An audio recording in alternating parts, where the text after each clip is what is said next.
Dry January, a resolution to refrain from alcohol consumption for a month.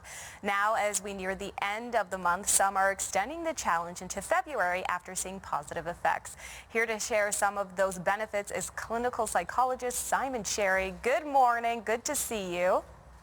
Good morning, Anna. So let's get right into it. What are some of the health benefits of giving up alcohol? Alcohol is a major risk to the health of Canadians.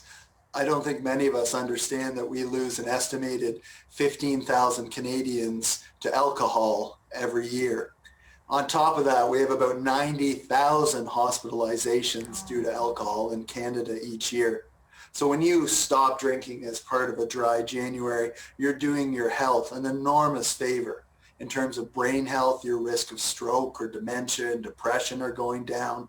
Beyond that, you're going to have a reduced risk of breast cancer and mouth cancer, heart disease, high blood pressure, and of course, what everyone always is concerned about, liver disease and liver cancer would be risks that go down as well. Oh my goodness, when you put it into that, yeah. And how does someone who is participating in dry January, how does it affect those drinking habits, maybe around the people around them, would you say? COVID-19 is not the only thing that's contagious, and so your drinking habits influence those around you and the people you hang out with. If they're heavy drinkers, you're more likely to be a heavy drinker yourself. So as you move forward in something like a dry January and consider whether or not you want that to continue further into 2021, you have to take into account the people you hang out with, because we do influence one another in terms of our drinking habits.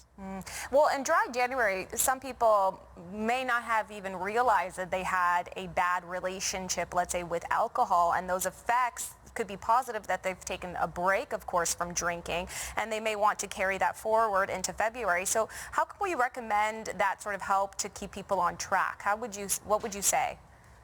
A voluntary period of abstinence like a dry January is a great idea. In many ways, it's clarifying.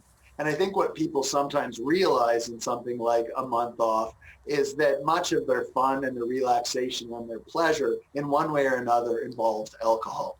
So if you want to live something other than a boring life and you wish to carry your abstinence forward, it's important to develop other positive addictions. For someone, that might be something like yoga. It's also important to have a balanced lifestyle. If all your fun and pleasure comes from alcohol or alcohol-themed events, it's time to diversify. And for many people, that's finding something like other forms of indulgence. So you can have an end-of-day way to relax and unwind and experience some pleasure that doesn't involve tipping a glass.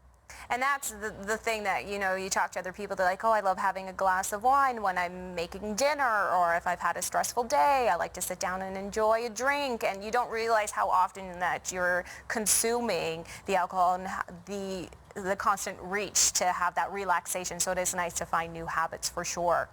So what would you say is the likelihood that someone would carry a habit of dry January into future months? We need to be more supportive of Nova Scotians, especially our heavy drinking Nova Scotians who want to make a change. If you have a heart problem and you present to an emergency room, you immediately receive extensive health care. If you have a drinking problem and you present to an emergency room, oftentimes you receive a pamphlet that instructs you what you might do, and you can join a 6-month wait list or longer. Wow. We need to start correcting those inequities in our province and give alcohol treatment the priority it deserves. It's very much a real disease that sometimes we don't talk about enough, so I'm happy that we're having this conversation today. It's really important.